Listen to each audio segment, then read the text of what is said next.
নেতৃবৃন্দ, সম্মানিত নেতৃবৃন্দ, ইসলামপুরে আমি দীর্ঘদিন পরে আসছি।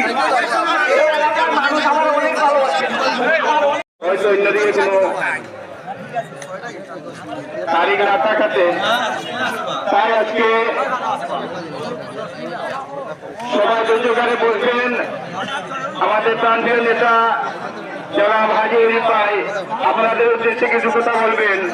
এ কথা বলে আপনারা প্রাণ ভরে শুনবেন, এ কথা মতো চলবেন, এই বলে আমি আমার বক্তব্য জ্ঞানে শেষ।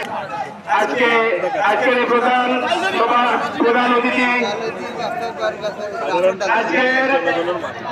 আজকের এই সভার প্রধান অতিথি জনাব হাজি আলহাজ হাজি মুজিবুর রহমান সাহেবকে ওনার মূল্যবান বক্তব্য দেওয়ার জন্য বিনীতভাবে আমি অনুরোধ করছি।